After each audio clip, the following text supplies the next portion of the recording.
বাংলাদেশি অভিনেতা অভিনেত্রীদের ঘাড় ধাক্কা দিয়ে বের করে দেওয়া উচিত এই মুহূর্তে। বাংলাদেশের রাজনৈতিক পট পরিবর্তনের পর থেকেই নতুন করে টানাপোড়েন শুরু হয়েছে ঢাকা দিল্লি সম্পর্কের মধ্যে। আর এই সুযোগে প্রতিবেশী দেশ বাংলাদেশকে ঘিরে মিথ্যা, ভিত্তিহীন ও বিভ্রান্তিকর সংবাদ প্রচারে সক্রিয় হয়ে উঠেছে ভারতের একাধিক মিডিয়া। তার মধ্যে সবচেয়ে বেশি আলোচনায় উঠে এসেছে কলকাতা ভিত্তিক টিভি চ্যানেল রিপাবলিক বাংলা।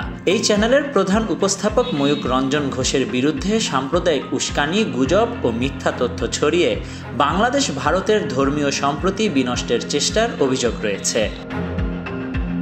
এবার সেই চ্যানেলেরই আরেক উপস্থাপিকা করলেন বিতর্কিত এক মন্তব্য।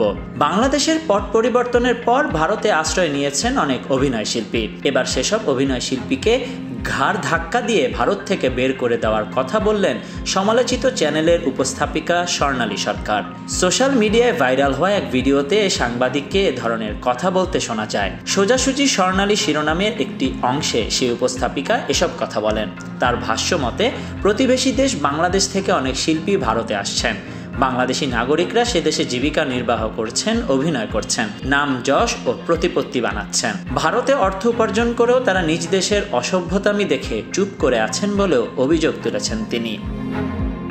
বর্তমানে ভারতকে নিয়ে বাজে মন্তব্য করলেও নিজের দেশের মানুষকে কোনো বার্তা দিচ্ছেন না ভারতে অবস্থানরত বাংলাদেশি অভিনয় শিল্পীরা, এমন অভিযোগ তুলেছেন ওই সাংবাদিক উপস্থাপিকা।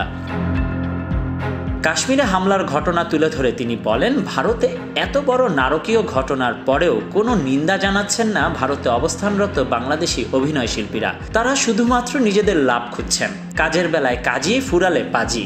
তারা শুধু নিজেদের কার্য উদ্ধার করার জন্য বসে আছেন। সেসব অভিনেতা অভিনেত্রীকে ঘাড় ধাক্কা দিয়ে বের করে দেওয়া উচিত।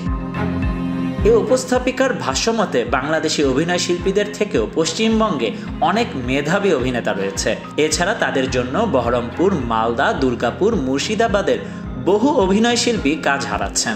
পাকিস্তানি শিল্পীদের মতো বাংলাদেশি অভিনয় শিল্পীদের বয়কটেরও আহ্বান জানান তিনি। বাংলাদেশি অভিনয় শিল্পীদের মধ্যে জয়া আহসান, মিথিলা, বিদ্যা সিনহা মিম, অপু বিশ্বাস, এমনকি শাকিব খানের নামও উল্লেখ করেন এই উপস্থাপিকা। এই তারকারা ভারতেও সমানভাবে কাজ করেছেন। এখন তারা ভারতের ইস্যুতে কেন চুপ করে আছেন সেই প্রশ্ন তোলেন এই উপস্থাপিকা। এছাড়া স্বস্তিকা মুখার্জি, সোহিনী সরকার ও ইমন চক্রবর্তীর মতো ওপার বাংলার তারকাদের নিশ্চুপ থাকা নিয়েও প্রশ্ন তোলেন এই উপস্থাপিকা।